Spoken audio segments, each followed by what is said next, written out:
Well, hello again. Welcome to Horror in Detail. Today we are going to share Wendigo encounter stories. First story. This story was shared by you/I Merciless Void. The time I saw a Wendigo. First things first, this happened to me when I was around 10. I've lived in Idaho all my life and spent a lot of time outside or in the wilderness as a kid. My grandparents would take me camping and my older brother and I would always hike up whatever trails we could find to get a view of the sunset. On one of these occasions, something terrifying happened. We were up at a campsite I only know as Warm River, the river there never freezes over, and my brother and I were on a regular evening hike. There was an old tunnel bored through the mountain at one part of the trail, probably an old train tunnel, and we were walking through it when I heard something I'll never forget. After walking through probably 2/3 of the way through the tunnel, I heard a terrible screech at the end we entered through. The screech wasn't like anything I've heard before. I've heard the screams of animals on dark and windy nights. I even think I've heard Bigfoot calls a few times, but never the metallic, grinding screech I heard that day. The point is, whatever the sound was, it did not sound natural in any capacity. I probably jumped 5 feet in the air when I heard it, and my brother shouted a few choice curses before shooing me quickly to the exit of the tunnel. At this point, my brother decided we should just continue walking and head back after whatever made the noise hopefully cleared out. We didn't have any firearms on us, so I was pretty upset. My brother reassured me we would be fine, and we made the walk back without incident. However, I didn't get any sleep that night. Whether it was the thing that screeched at us or just my imagination, I heard things moving around the campsite the whole night, as well as whispers echoing through the darkness outside the trailer. I woke my brother up a few times to check out what it was, but he refused each time, telling me that it was probably just other campers staying up late and enjoying themselves. The rest of the trip was pretty normal. We packed up the following day and my life continued as normal. I was disconcerted but chalked what happened up as a harmless event that I must have been exaggerating in retrospect. A few weeks later I went up to Pine Basin, an old ski lodge my family rented each year for family reunions. Here I would mess around with my cousins, our favorite activities being night games. We would play hide and seek, a game called Ghosts in the Graveyard, and other games like that. On one instance, I was chosen to be the seeker for a hide and seek game.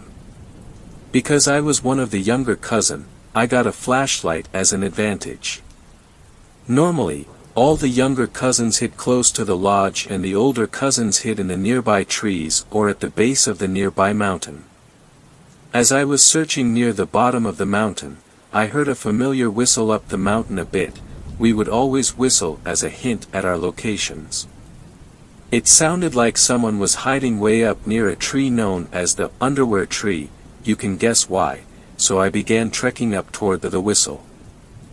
As I climbed closer, I got an uneasy feeling in my stomach. I continued on wearily, and convinced myself that I would be fine. I hated walking in the night alone, but figured whoever I find would walk me back to the lodge. As I neared the tree, I noticed that it was deathly silent. This alerted me that something was very wrong, because you could always hear the adults having fun back at the lodge. I was anxious to hurry back, so I called out, "I found you, Scott." I thought the whistle was my older cousins. "Come back down with me." I got no reply, but I wasn't planning on waiting. As I began walking back down the path, I heard a voice call, "You almost had me," so I ran back up to investigate. I flashed my light in the branches of the tree, and saw a monstrosity that was not my cousin. It looked like a poorly drawn stick figure made into a human with its emaciated figure and lifeless eyes. I remember its face looked like the skin on its head was being pulled from behind. It had torn and stretched features. As soon as I saw the creature I screamed, dropped the flashlight, and ran back to the lodge. The entire time I ran I was overcome by an overpowering smell and I could hear the thing running after me. As I approached the camp I saw a few people, my cousins, at the bottom of the mountain waiting for me. I was crying and shaking and they took me inside. I told my dad what happened, but my cousins all said they didn't see anything following me. The adults kept us inside for the night, and I kept hearing sounds drifting in from the mountains. I never played night games after that happened, and was always terrified that my cousins wouldn't listen to my warnings. Ever since that night I have always felt uneasy up in those mountains. I used to be really religious and figured it was a demon of some kind trying to kill me or something like that, but those mountains have never felt the same after that incident. A few years ago the game, Until Dawn, became really popular and I watched a walkthrough of it on YouTube. When the Wendigo first appeared in game, I got chills down my spine. It was exactly what I saw, and I did a ton of research on them. I figure someone must have gotten snowed in at that old lodge and resorted to cannibalism, but that doesn't explain what happened at Warm River. I still hear that screech from time to time. It never occurred to me until watching Until Dawn that they might be from the same thing, and it scares the hell out of me every time. I heard it earlier tonight, and that's why I decided to finally write my story down. Wish me luck. Second story. This story was shared by you/Sleepless from Sundown. An encounter with a Wendigo. At 1 minute to midnight I took out the shot glass and put it beside the bottle of Jägermeister. I don't drink anymore after what happened to Pop. The one exception is the first day of September. The house is dark except for the warm glow of the 3 bulbs above the dining room table. I rub my tongue against the inside of my cheek. My mouth always goes dry. The only sound is the incessant ticking of the wall-mounted clock. At midnight the soft bell sounds, a miniature version of church bells. I fill the glass and hold it aloft for a second and swallow with a deep breath. The subtle burn wins its way into my throat and stomach. I wash the shot glass by the light of the moon shining through the kitchen window. Loretta wouldn't mind my drinking, but a used shot glass beside the sink raises questions. And I never like to talk about it. All these years later I still have nightmares. What I saw up on that mountain left a greater impression than any other event in my life. More than my children being born and my father drinking himself into an early grave. Loretta tells me I should talk about it. That it would help.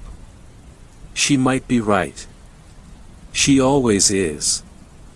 So here goes. I joined the park ranger service right out of school and it was a perfect fit. I took to academics like a fish to the desert and the outdoors always called. I passed my time in school daydreaming of the weekend and hiking or fly fishing with Pop. In the summer of '89, I was stationed in the Appalachians.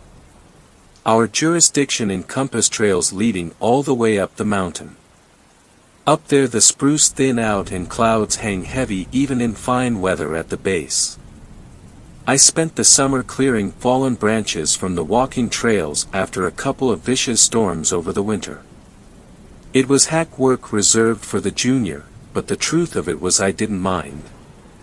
The peak of the summer heat was spent and visitor numbers dropped as the weather began to turn. Persistent drizzle had kept me desk-bound for the morning and we were about to get lunch when he burst through the door.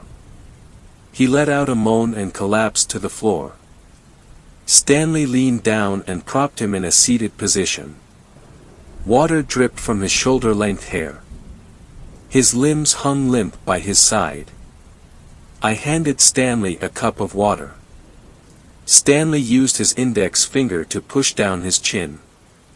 When the water hit his tongue the man tensed and his eyelids flicked open. He flailed his limbs and knocked the glass from Stanley's hand. The glass shattered on the floor, but the man paid it no mind. "It is out there," he said. "What is?" The man half turned and gripped Stanley's shirt and made balls with his fists. He repeated himself, pausing after each word. "It is out there." He started to sob. He released his grip on Stanley and buried his face in his hands. We lifted him onto a chair and he pressed his face against the table and bawled. I grabbed the rucksack he had dropped to the floor.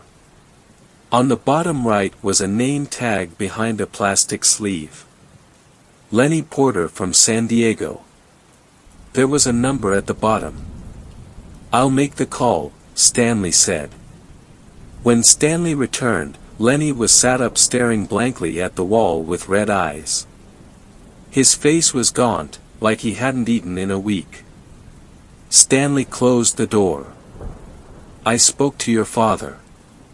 Lenny didn't acknowledge the words. He sat motionless and unblinking. Stanley shuffled across to where I was sitting and pressed his palms on the table.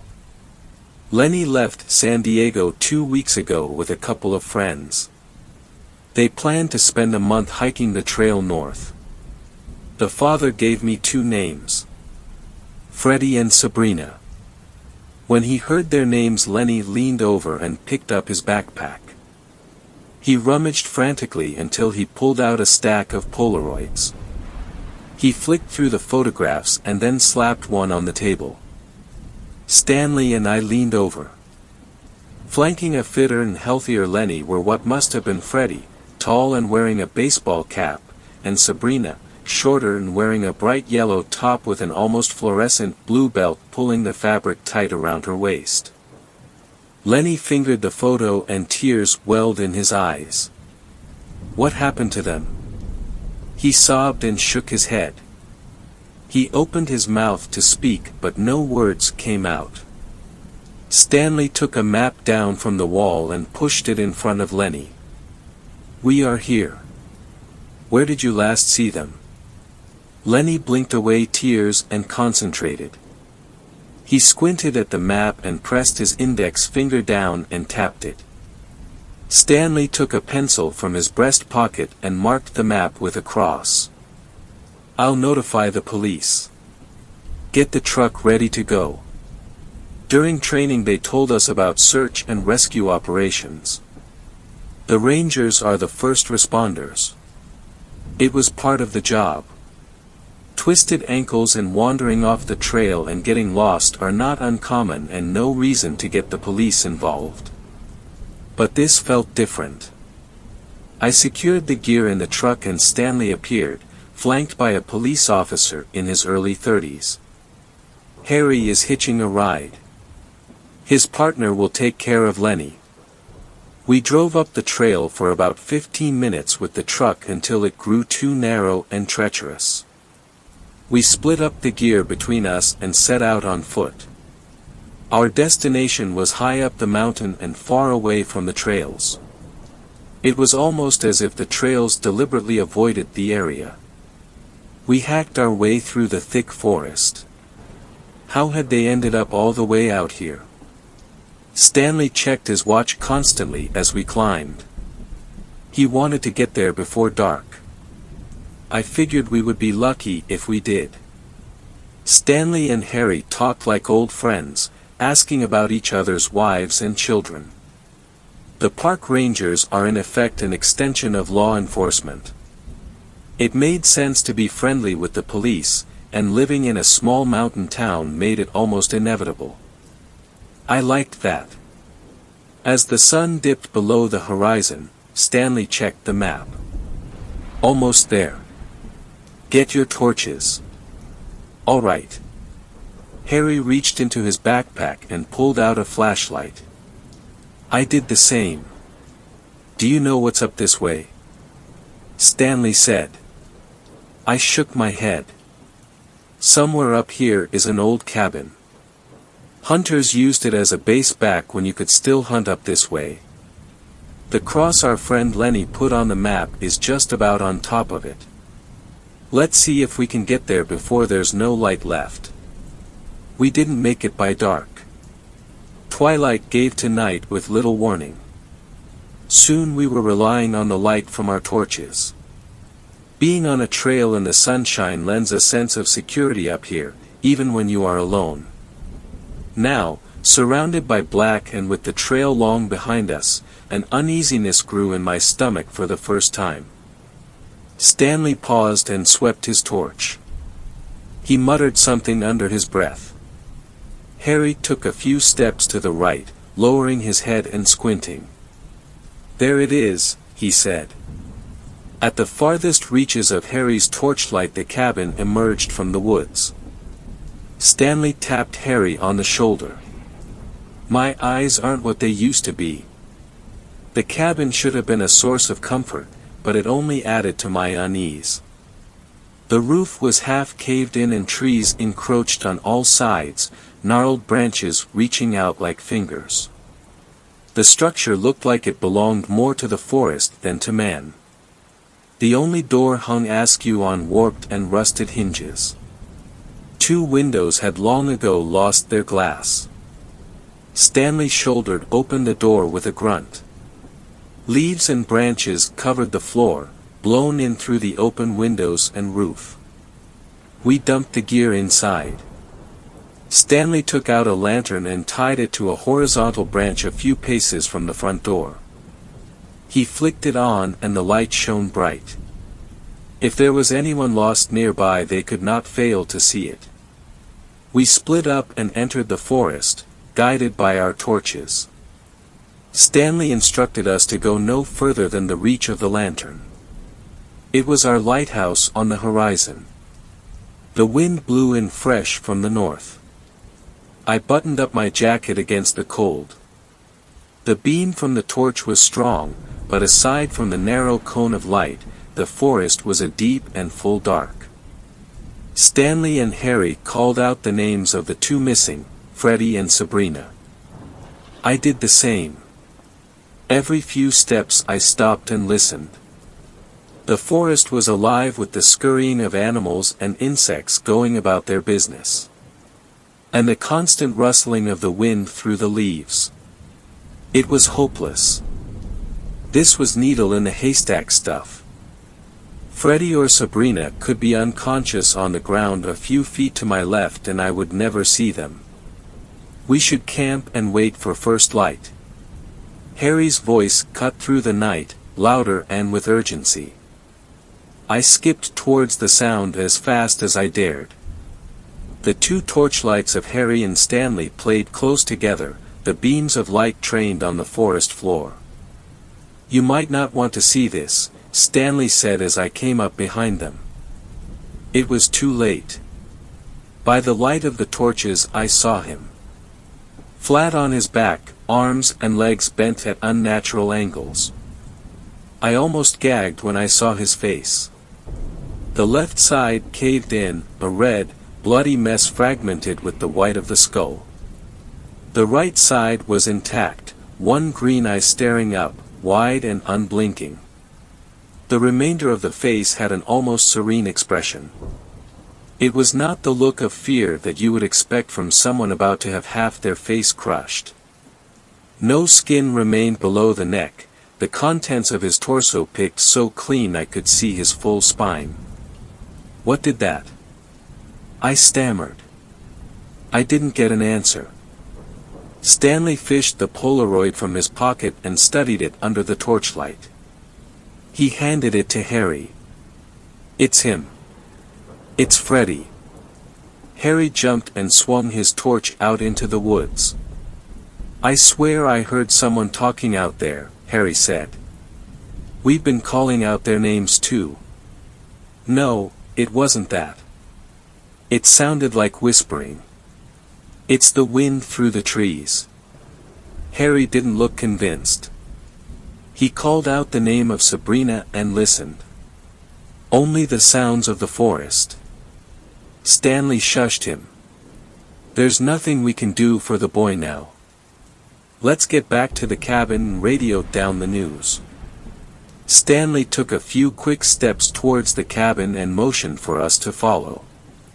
He seemed agitated. I didn't blame him. I followed on his heels. Harry lingered, searching the woods with his torch until he too fell in behind. The inside of the cabin felt like a sanctuary. Out of the wind and removed from the mangled corpse of Freddy, my mind processed the sight. I had gutted my fair share of fish, but this was different. I put my hand to my stomach and swallowed hard. I was overcome with a compulsion to repeat my unanswered question. What could have done that? Before I could, Harry gave us some more bad news. There was no response on the radio, only static. It wasn't surprising. The cabin sat in a depression between the peak we crested on our way in and the taller peak beyond. We have to go back, I said. Harry shook his head. Not in the dark and not when there's someone still out there. We don't know if that girl is dead or alive, Stanley said. I heard her. You heard a whisper is what you said. And if she was there she would have come to the light. She'll come to the lantern and we'll wait for her. Harry threw out his arms in protest. Stanley sighed. If she's dead then we'll find her in the light of morning. If she's alive and nearby enough to whisper in our ears then she'll come to us. Two rectangles of light shone through the open windows from the lantern outside, but the front room of the cabin still had dark shadowy corners. Stanley took a second lantern and tied it to an old light fixture hanging from the ceiling. The room lit up as if under sunlight, but a cold light that gave the room a bare and unwelcome feel. I busied myself clearing a space on the floor beside the black pot-belly stove at the rear of the room. Stanley and Harry stood as statues, staring up at the wall behind me. I turned. Etched in black soot onto the blank wall was some kind of monster. Long-limbed and with an elongated skull. It stared back at us through white blobs left clear of black. I took a step back and almost stumbled. What is that? I didn't need an answer. You don't live and work up in the mountains here without hearing the stories. Stories told dismissively by daylight, like you would talk about the monsters you imagined hiding in your closet as a kid. By night and around a campfire the stories take on a graver tone, and the name of the monster is only ever whispered. Wendigo. Of course I had never seen one. But if I had to imagine what one might look like, the painting in soot taking up the full height of the wall of the cabin was an exact match. I waited for one of the two men behind me to dismiss what we saw drawn on the wall. To make light of it and crack a joke. Neither did. Stanley uttered a simple instruction. No one goes outside without a weapon. Our shadows danced on the walls. The lantern hanging from the ceiling did not move. Stanley leaned and looked out the window.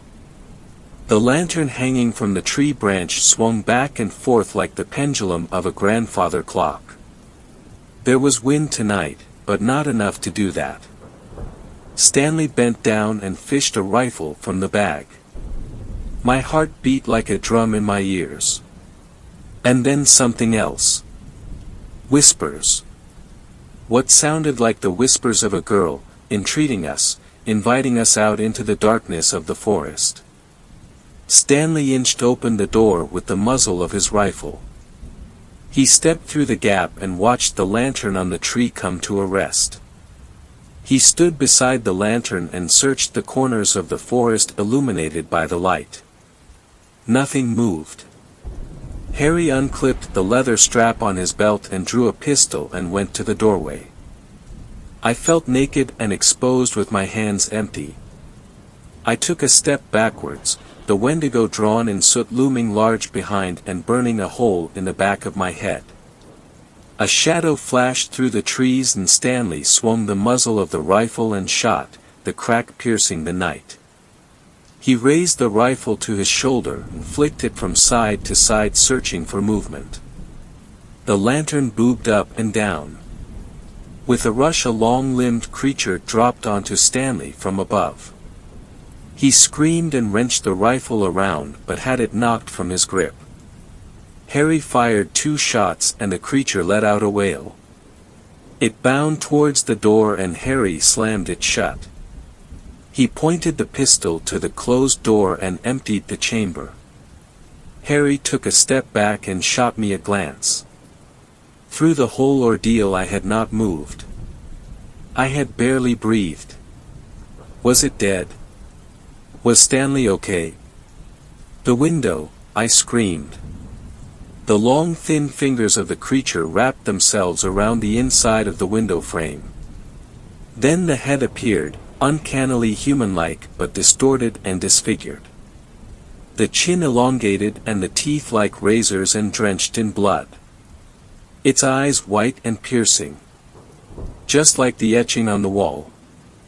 Harry grabbed me by the arm and hauled me into the back room of the cabin.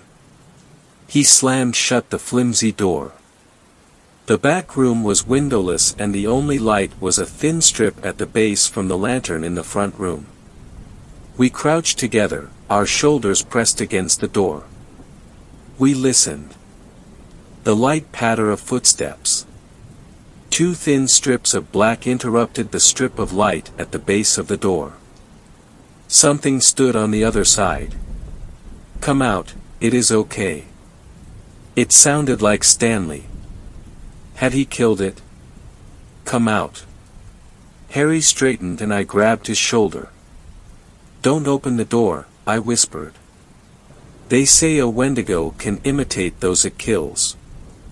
My hand brushed against Harry's back and knocked the flashlight from his jacket pocket. I fumbled in the darkness until I found it and I flicked it on. I scanned the room for something, anything we could use as a weapon. I walked away from the door and kicked at the twigs and leaves on the floor. All that was good for was kindling. Something smelled rotten. There must be a dead rat somewhere. "It's Stanley," Harry said. I pointed the torch to him. His eyes were wide and wild. He must have killed it. He smiled at me and took a step back. The door slammed open and carried with it the rotten stench. What stood in the doorway was not Stanley, but the Wendigo. Harry kneeled before it, breathing in the noxious fumes. I shone the torch onto the creature. Its gray skin pulled tight on a gaunt frame. And then something glinted. A belt buckle. Around the creature's waist was the bright blue belt Sabrina wore in the Polaroid. "Sabrina?" I said. It turned to me and paused, tilting its head to the side. I thought I saw a glimmer of recognition, a brief moment where it knew the name. But then it snarled, its mouth opening wide and dripping with saliva. It wrapped 2 hands around the neck of Harry and leaned in.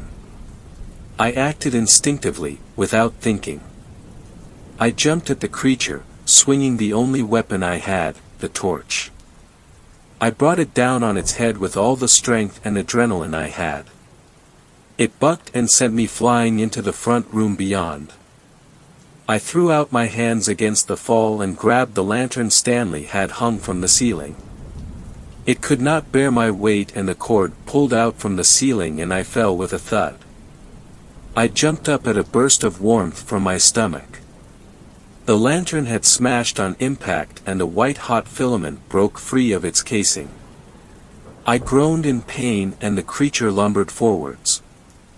I retreated into the corner of the room and pulled my knees up to my chest. It stood over me and opened its mouth, razor-sharp teeth gleaming white. Then the smell of smoke. The creature hopped and then scrambled backwards. The leaves and twigs covering the floor ignited under the heat from the lamp filament. A small flame burst up and the creature covered its face. Fire. It didn't like fire. I crawled forwards and swept as much of the kindling as I could grab onto the flames. The fire grew and the creature screamed. As smoke filled the room, it coughed and spluttered. It made one last effort to come at me and then retreated out of the room and into the forest. I went to the back room and grabbed Harry. We stumbled out of the cabin, the fire now spreading up the walls and to the roof. Stanley lay below, the lantern hung from the tree, unmoving and with a chunk of flesh missing from his throat. We ran into the forest in the opposite direction the creature had gone. We first climbed up to the crest and then back down the mountain. We stumbled our way down by the light of the torch. Adrenaline coursed through our veins and we imagined that thing right behind us, stalking us in the dark. When we finally crossed a trail, we followed it back down to the ranger station. A team of police and National Guard hiked up to the cabin after the sun rose. The cabin had burned to the ground, the pot-belly stove the only item that survived the blaze. The bodies of Stanley and Freddie were brought down. They said Stanley's flesh had been picked clean down to the skeleton. That was the first day of September, 1989. Sabrina was listed as a missing person and her father spent a month in the mountains searching for her. But she's gone in every sense that matters. Turned to a Wendigo by hunger for human flesh. She transformed into something unrecognizable from where it began. Around campfires people still tell stories of the Wendigo. I don't know if they truly believe they are out there. But I know, I have seen it. Sometimes there really is a monster in the closet. Third story. This story was shared by you/Dr. Alwayscared. The Wendigo is near. This is a story which happened to me and my friend a few years back. I work in a national park as a park ranger. When my life was relatively normal, I had just landed a job at a national park. Life was good as I was working with my buddy Rob. The second day was strange. We found bear traps on the ground, we never put them there. Other than that, another day in paradise, but throughout the night, I swear I heard a loud screech coming from the woods near my watchtower. I looked and saw nothing. I just shrugged it off after a little while. As of lately we have been finding small animal corpses around the woods. This is normal since we have bears all over, it's just that these marks were too big to belong to a bear. What's even weirder is we found a tooth inside of a bloody deer. This tooth was too huge and sharp to belong to a bear. I think we have a new animal in these woods. Today we found a bear, hanging from a tree and gutted. I nearly threw up. No animal in the park could do this. Boss told us from now on to stay at the watchtowers. I kept being reassured that everything would be fine, but at this point I just couldn't be too sure anymore. Lately the screeches have been more frequent. I'm having trouble focusing. When I was younger, I was told of a creature that fed off people and animals. It could also mimic voices. It was called a Wendigo. Of course I don't believe in that paranormal crap, but something was taking out animals throughout the park. I swear I heard Rob call me from outside of my watchtower. He yelled, "Hey Trent, you have got to come see this." I nearly left, but I just felt that his voice was off, nearly distorted. I looked out of my watchtower, to see Rob, his insides dangling in the breeze. My boss ruled this out as an accident. That still didn't stop the police from questioning me. I know I heard his voice. I saw something in the woods. Let me explain. This creature I saw had huge antlers, an animal skull as a mask, and it was over 11 feet tall. The night began normally, until the screeches began again. I looked down, only to see this creature, eating my boss's lifeless body. I got a good look at it before it ran off and out of sight. The police have been very suspicious of me lately. How could they not be? Both of the people I worked with are dead. I tried to explain what I saw to the police, of course nobody believed me. It all led to me being terminated.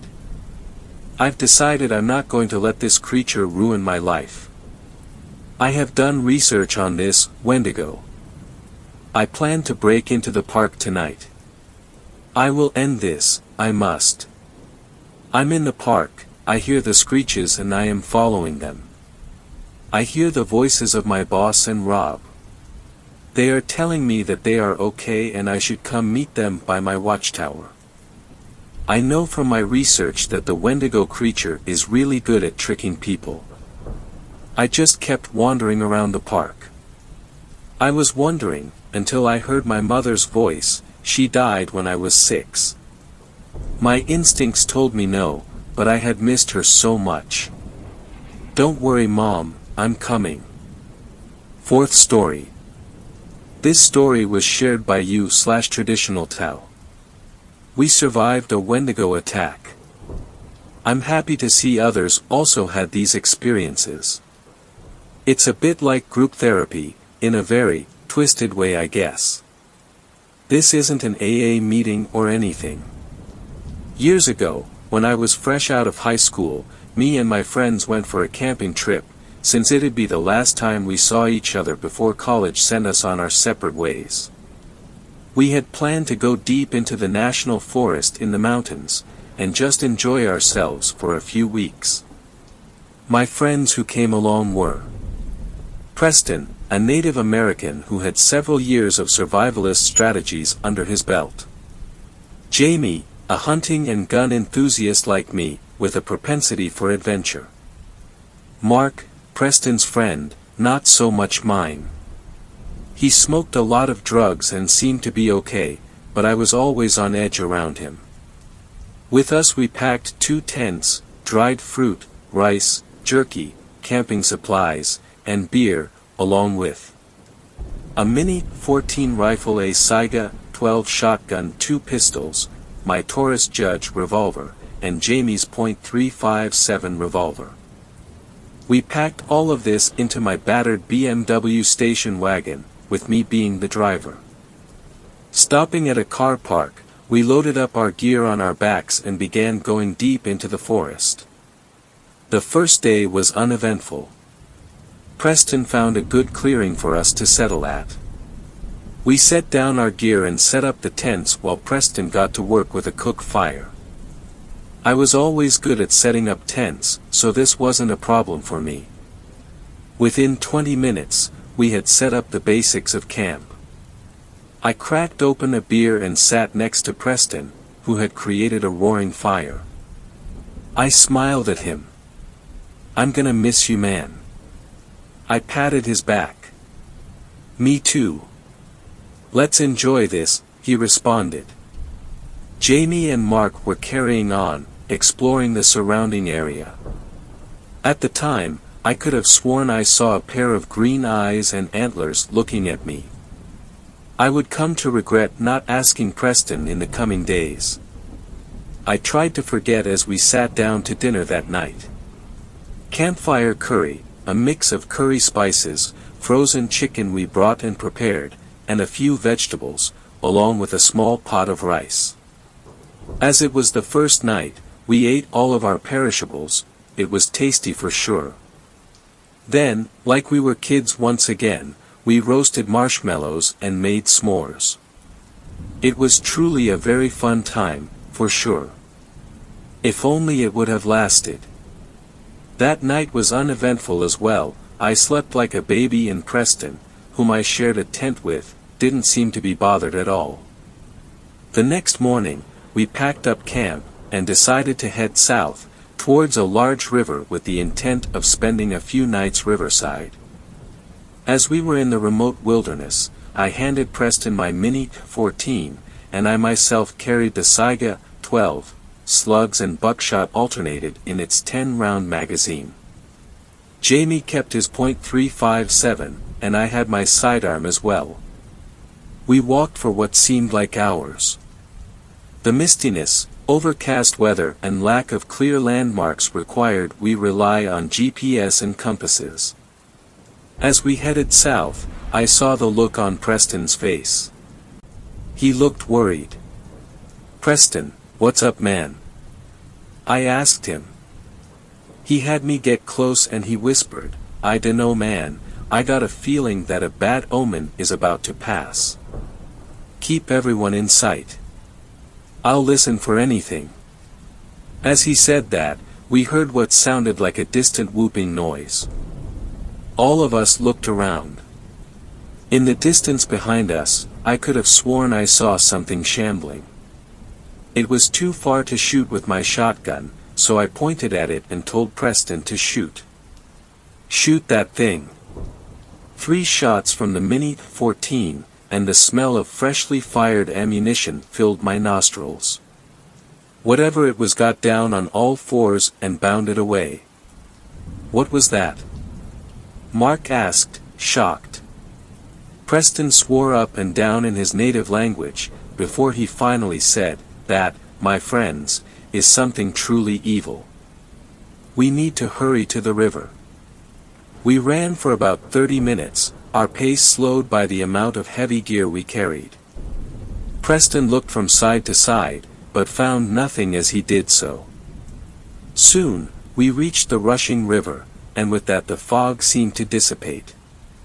Preston looked around, shook his head, looked at his GPS and finally said, "The other side of the national forest is available to us across a hand tram a mile upstream. We can make it there before lunchtime if we hurry." "Preston, what's going on? What was that thing?" Jamie asked, concerned. "I can't be sure, but it's nothing good. I want to try and lose it across the tramway. Whatever that thing is, if it's anything like my family stories, it won't ford a river. We're going, that's final." Preston led the way upriver, keeping close to the shoreline. Eventually, we did find it.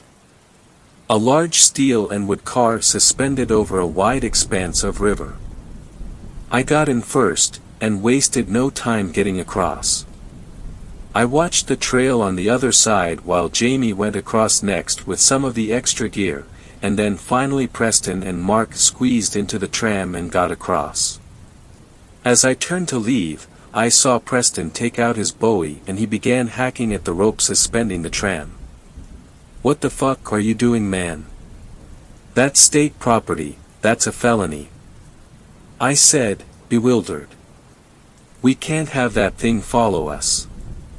He hacked at the rope until it snapped and the tram car fell with a loud clang into the river below. As we left and started heading east, I could have sworn I saw those green eyes again, but just for a moment, watching us. We made camp at a clearing on the edge of a hills-wide ridge.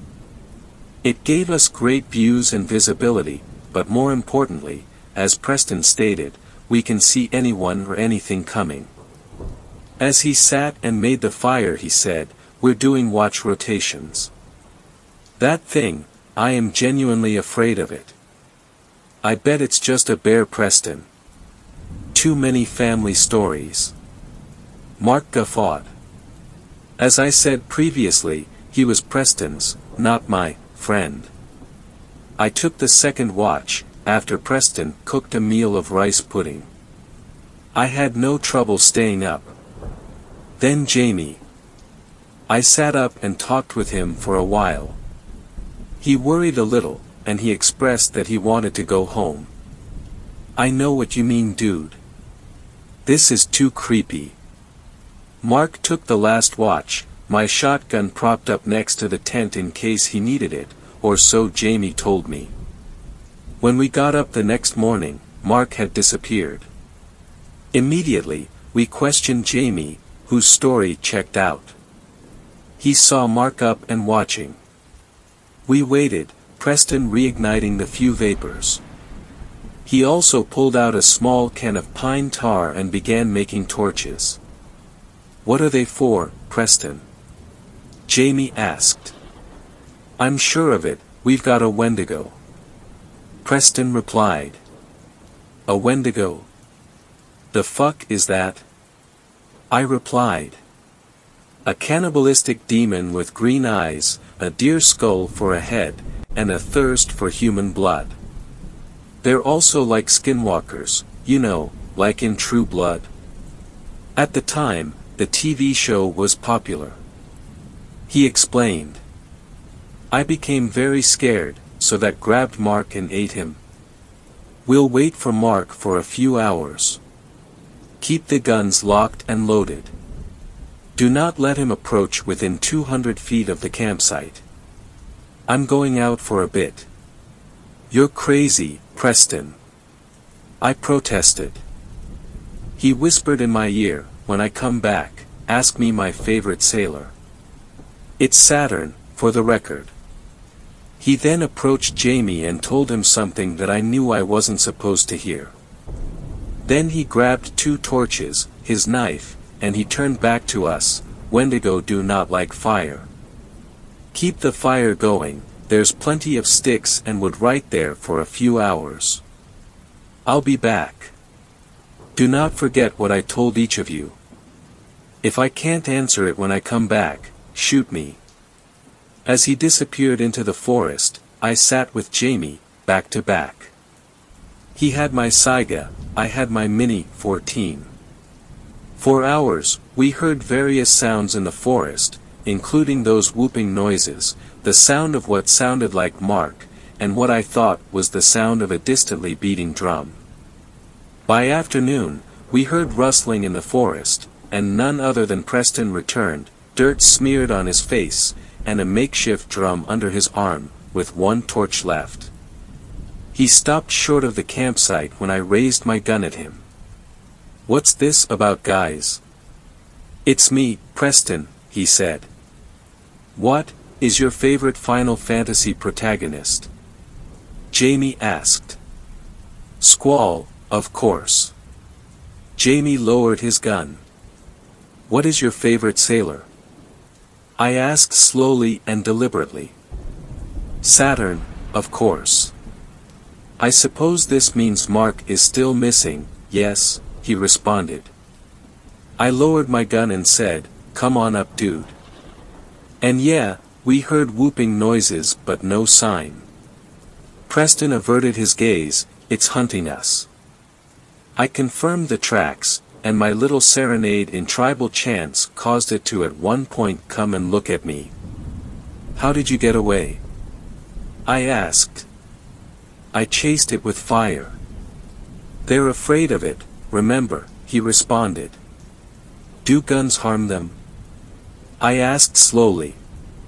It can injure them, but you really need fire or silver. We only have fire, as usual. We're going to burn one of the tents and drop some gear. We're going light. We're heading to the highway. It's 35 miles to the east, but we can get there over 2 days. But we'll need to double our night rotations. And if you see anything that looks like Mark, he's dead, guys. I'm sure of it. Preston responded. I was very afraid at this point.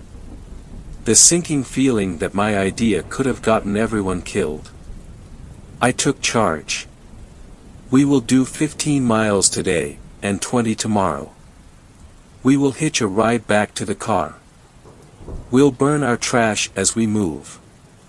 We'll burn the tent tomorrow morning. Let's go, now. We hastily packed what we could carry, and burned much of our non-essentials. We hurried throughout the afternoon and early evening, running when we could and walking as quickly as we could. The whooping call continued to seem to follow us at a distance. I didn't, however, see antlers or green eyes when I looked back. Eventually, we found a clearing that was decently sized, had good visibility and sticks. We hastily gathered firewood, all staying as a group, and we pitched camp. That dinner was cold jerky and dried fruit. Preston was unwilling to attract attention from smells, but he did create several pine tar torches and set them at the outskirts. We didn't say a word, but me and Preston took the first watch. Then Jamie and Preston, then me and Jamie. This continued every 2 hours until the daytime. As day broke, we heard screaming. Mark's voice came from the woods crying for help. Preston shook his head. It got him. We can't do anything about it. We burned that tent and continued traveling throughout the day. I could see it today, though. It didn't bother to hide itself by noon. The Wendigo was about 7 feet tall.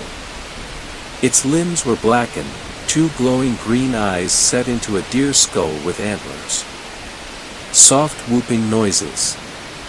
It kept its distance. I pulled my revolver and aimed at it, about 250 feet away. Firing, I hit it in the chest.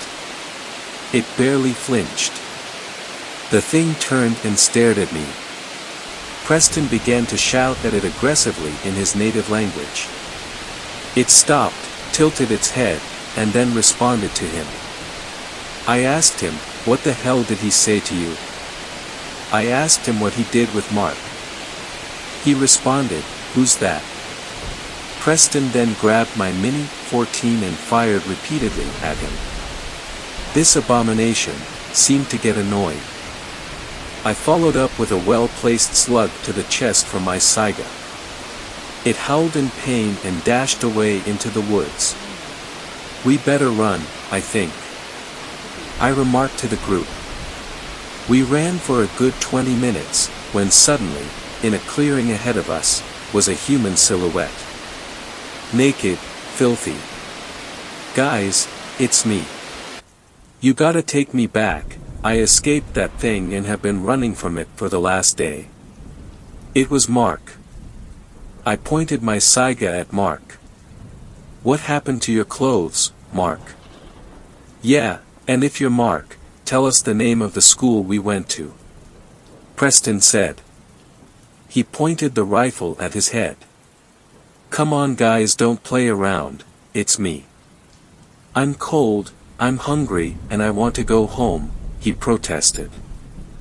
Jamie shoot him in the leg with his revolver. Mark screamed in pain, "Unless you want the next to be your head, answer the fucking questions," Jamie shouted. That's when Mark's head snapped to Jamie, in a grossly unnatural fashion. I was paralyzed by fear as it appeared as if Mark was contorting and screaming in unnatural tones. I fired, repeatedly. All remaining shells in the magazine. It just seemed to shred the upper skin. Putting that on my back, I remembered, Wendigos hate fire.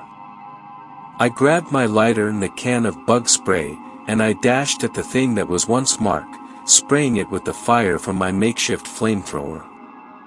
As I burned it, Preston laid down 2 entire magazines into it and then dumped the rest of his pine tar on it, and Jamie emptied his revolver. When it finally stopped screaming and moving, we were left with a mutilated and charred corpse, half Mark, half Wendigo. We all threw up. Preston began to butcher its corpse and said, "I've got to destroy the corpse. It's only right that I do this." For an hour, Preston burned and cut up the corpse, then cut the heart out. He put it in a plastic bag and then shoved it into his jacket. It took us another few hours to reach the highway. Preston sat and began to cry on the sidewalk as Jamie kept the hitchhiker thumb out. I sat next to him and asked, "What are you gonna do with the heart?" 5th story. This story was shared by you/Amanda Alley. Wendigo in my backyard. It was late night. My now boyfriend, I'll call him Jake, and I were getting ready to sleep in an acquaintance's playhouse in her backyard. The structure is about 5 by 8 with 3 windows and a fence directly next to one of the windows. The windows are large and close to the ground. Suddenly, I noticed 2 shadowy figures through the cracks in the fence. I see what appears to be two people standing very close to the fence, about 1.5 feet away from the playhouse. This is near the alley. One is about 5 feet 9 inches and the other 5 feet 2 inches. No details were visible, just silhouettes. Fearing the cops were after him, Jake hides under the blanket and goes to sleep. I grab my knife and begin my vigil, because something told me that wasn't what was out there. Then, the scratching at the bottom of the wall begins. Whatever this was circled the playhouse and aggressively scratched, darn near constantly. It sounded like the size of a raccoon, but I could not, despite every effort, catch a glimpse. This was bizarre. I spent about 2 hours listening to this creature sometimes make slow circles, sometimes very quick. I heard it walk on the tiny porch. Meanwhile, the larger figures outside the fence move just enough to know they are alive, but never step away from where they were standing. At first, I was paralyzed with fear. This was until I figured that whatever this was, may well smell weakness. So I summoned up every ounce of the willpower I never knew I had. After a bit of wrestling with primal terror, I was calm and ready to fight. Although a bit angry at these fuckers that were invading my property, fence is offset from the alley so there is a nook of grass not visible from much elsewhere. The small creature walked over to the door and seemed to be pawing and sniffing, causing the hinges to rattle, desperately wanting to get to us for whatever reason. The way the window was angled, I should have been able to see it. The only gap in my sight was about the size of a rat. After living in a tent for some time, I know what rats sound like. This one would have to have been extremely rabid and raged out to maintain this loudness and not give up. We had no food or aromatic drinks. Rabid rats at that stage would tend to blunder, and this thing was doing anything but that. It was focused. Also, it didn't make any noise other than scratching. I would expect hissing, or at least an errant squeak. This continues for around an hour. Sometimes I move around and look out at weird angles trying to determine what the hell this is. Jake, lucky enough he is a heavy sleeper and was under a lot of blankets so didn't wake up. Later, the sounds got steadily louder and started expanding, for lack of a better word. That crescendoed in aggressive scratching completely surrounding the playhouse, all the walls and roof, from more points than I could count. Still able to see nothing. My psyche was on fire, but not with fear somehow. I accepted death. I became euphoric for a few minutes as I figured I should enjoy my last time on Earth. The blazing joy faded, but I remained calm and happy. The scratching calmed down, and after about half an hour, it petered out. The figures outside the fence were gone, but they hadn't been for long. I didn't see them leave because I was probably watching out one of the other windows. I woke up Jake because I wanted the help of a man to be on alert and defensive, because I thought they hadn't gone far yet. We had been good friends for a couple years. At that time, him and I had been growing closer romantically, but only for a bit more than a week. I swallowed my pride because now or never was the time for the truth, and said, "I love you." He said it back, and I was so relieved and happy. I racked my brain, and neither him nor I can think of any logical explanation other than a creature not yet known to science. He heard the scratching before he fell asleep, but at that point it wasn't alarming. He agreed that it was about 4 hours from when he fell asleep to when he woke up. The scratching never ceased for more than a minute or two during that time. On another night when he was camping with his friend, he heard aggressive, loud, and unexplainable noises of a much more dramatic nature, but this is a story for another time. Suffice to say, we believe there are cunning, hungry beasts with vocal, athletic, and sensory capabilities beyond imagination. These and other errant bizarre sounds remind us of stories of Wendigos. I dread to think, but the figures outside the fence I could have just been one, the shorter one being the hind legs and the taller one being the front. The top of the figures were in shadow. If that is the case, it could have been throwing its voice and creating the scratching noises itself. 3 creatures or 1. Theoretically, it could have been a rabid rat that just happened against all odds to stay out of sight, and I went into psychosis when I heard it all around me. But neither I nor my family has any history of hallucinations. I believe that I remain too composed to imagine such a thing. The figures could have been cops after him or robbers hiding out coincidentally at the exact time. I don't think so though. Thank God these creatures sensed that we were not to be trifled with and wouldn't go down without a fight. I used to be a scaredy cat about every noise at night. My mindset towards this and life in general has improved since then, because I realize I am capable of much more mental strength than I believed. 6th story. This story was shared by you/Onyx_Ox. I think my mom was cursed by a Wendigo. TW, mentions of animal abuse/dismemberment.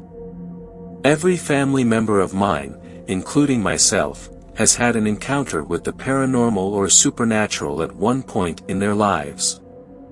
From the little people that kept my great-aunt company as she lay dying in a hospital bed to myself making successful contact with something through a Ouija board.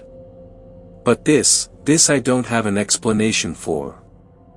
Even as someone who believes in these things, I always try to ration the mundane over the magical. However, after delving into learning more about a certain mythological cryptid, I can only come to one conclusion surrounding my mother's passing in the spring of this year. I used to live in the mountains in Northern California with my mom, who was a single mother, and the place we stayed at was a house that was owned by my aunt.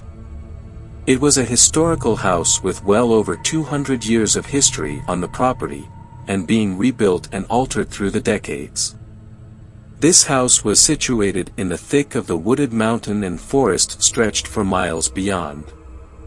In the front ward was a wall about 3 feet high, and on top was a hill that inclined upwards back some 10 yards of grass that terminated at a fence. Beyond that was just woods and a small hiking trail.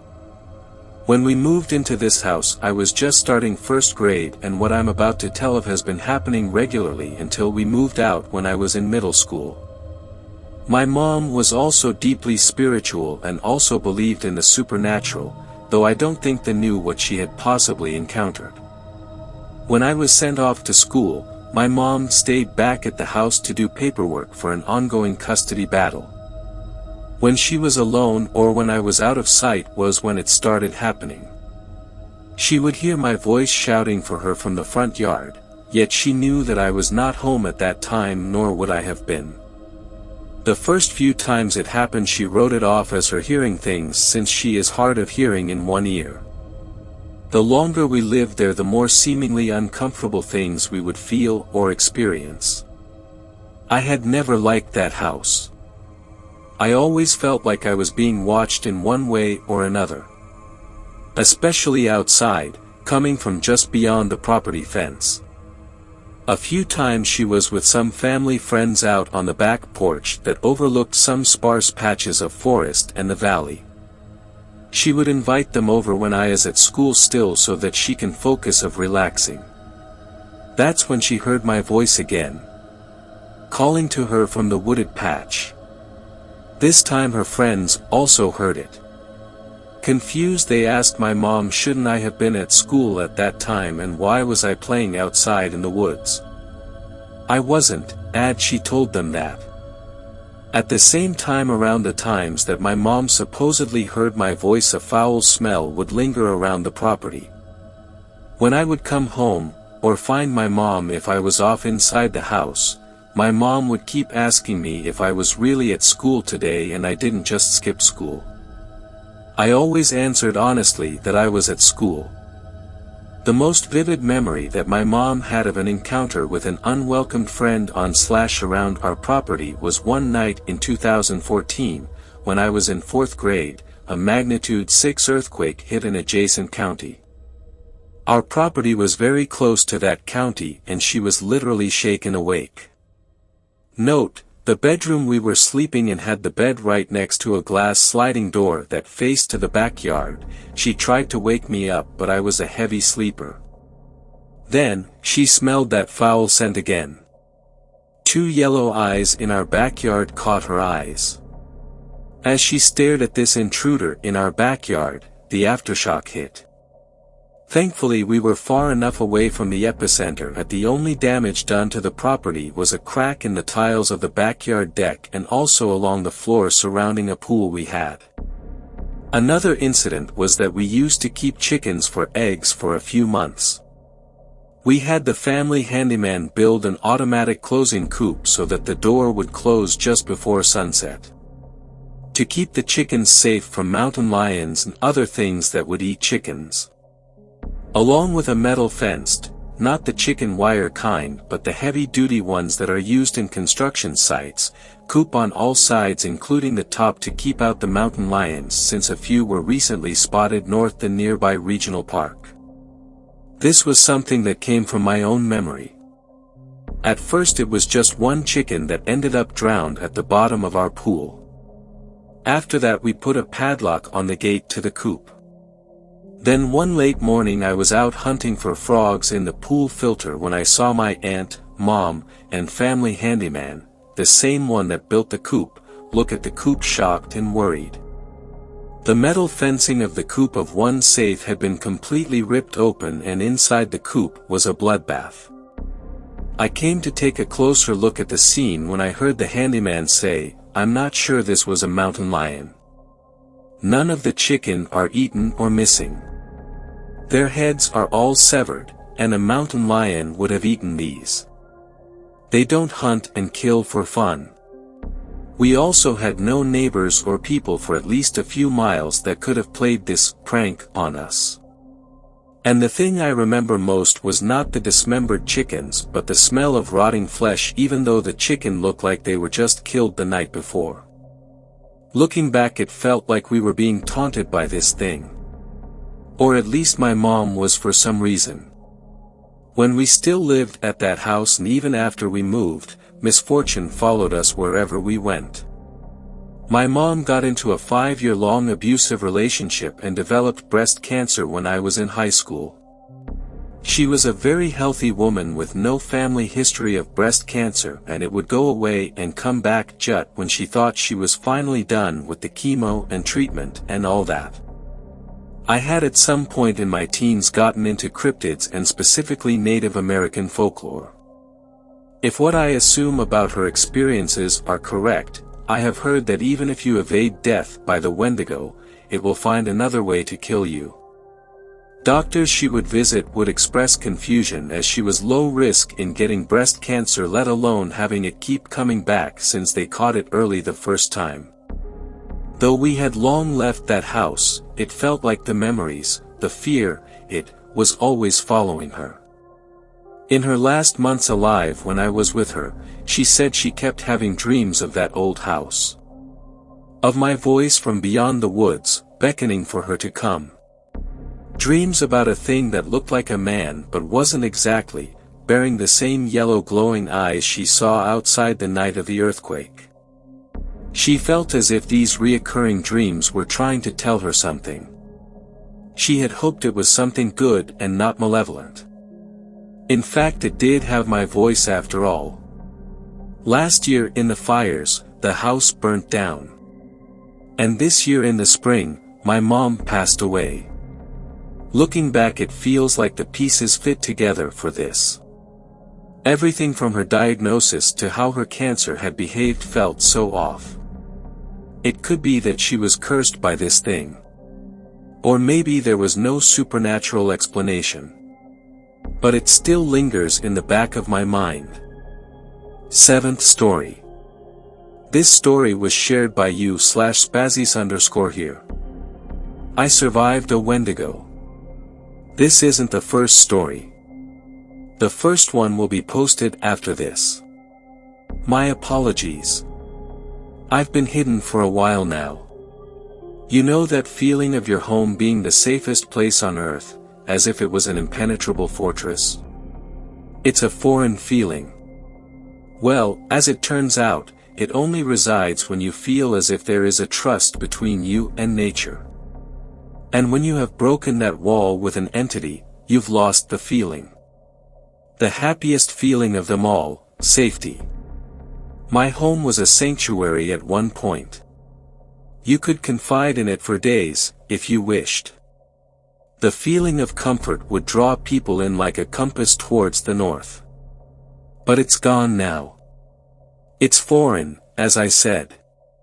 You take it for granted, and when it's gone it's utterly crippling. You have to hide, you have to run, just to try to find solace in a place that has none. It's in my house. The feeling is gone and it's in my house. I've been hiding in my cleaning closet for around 2 hours, pretty sure, and I don't know how long else this will last, as the Wendigo, is out for my blood, in my own house. I'll elaborate, but I don't have much time. Last week it started with the taunting. The hello s and the jack s still bumbling around in my mind as I type. The beast taunted me. Its bravado-packed lungs wanted to tease me and get me to move from sanctuary to catch a kill, and that doesn't make me scared, it just pisses me off.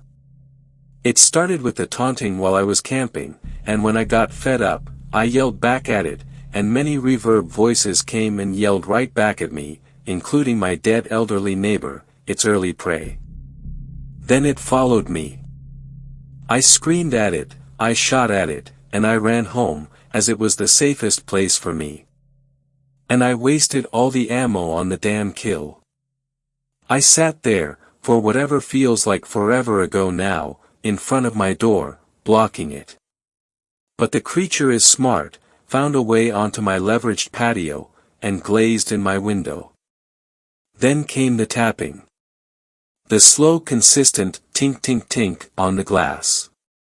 It was soft, and the monster crouched down to not peer in the window, but the tapping, it was worse. It grew, slowly rising from the soft tink-tink-tink to thuds against the glass, slowly cracking the canvas from the middle out, until I heard it. Hello. The glass crumbled. It crawled, and within the next second, the shards distinctly crunching under the weight of the thing. By this point I had my back turned, behind a door, so I had no visuals. The only thing guiding me to that thing was the soft smushing of the carpet under its feet, leading directly to the closet I was in. I leaned against the thin door as if it were a shield against a cascade of arrows, clinging my last hope tightly. It made it to the door. I heard it take a deep long breath in. Then out. It leaned in close, and sniffed. Repeat a couple more times, and he was on his way. He went over to my room door, which was across the hall. I heard the inhale, a stuttering one this time, since he was sniffing. He took a pause. It felt like he debated for a moment. I opened the closet door a tiny crack to instigate what he had stopped for. He had his head tilted. Then took a step back, and rammed the door with his antlers. I jumped at the noise alone, as he hit the door fairly hard. I looked back to see him rearing himself up to go at it again, and I focused on his antlers. They still looked splintered, as if he took on a tornado and landed headfirst onto his antlers from 100 feet up in the air. It looked as if when he took another ramming to the door, the antlers would crumble on impact, and so when he bowed his head, and took a lunge forward, and broke through the door, I was surprised. The door had a hole in it now, he had wriggled out of it a second earlier. The door had a hole, and to accompany it, the door bent inwards towards the hall, near the left upper corner, so much that the pole bit holding the hinge parts together, and broke it to the extent that there was an inch of room between the two halves. He wrung 3 of his fingers into the gap of the door hinge, and another 4 into the hole. He bent forward, and pulled swift and fast, tearing the door from its hinges and breaking the overlapping frame with it. Preceding this, the beast stuck his head in, towards an angle so his antlers didn't get caught in the hole where the door used to be. I was scared he found a scent trail of my stuff, since he could then find me based off my scent. He went inside the room, and around 30 seconds of him sniffing around, he started rummaging. I thought I heard a low, raspy, "See you here. Yo, you are here." As if he was talking to himself, muttering. I slowly shut the crack of the door I was behind, and as soon as I had fully done so, I heard it. There were 2 thuds, then a smash and crumble of the glass. I looked out of the reimbursed crack I made. He escaped. He smashed my window and escaped. Not only was I scared, now I was scared and pissed off, because now I have this damn thing taunting me like I'm its prey. In which I will not be. I'm going to leave this segment off here. I need to pack. I need to prepare for the inevitable, and I'm going to kill that damned beast. Thanks a lot for watching the video till the end. Subscribe to our channel Horror in Detail. Drop your opinions/suggestions in the comments section, and like the video as it helps with the YouTube algorithm.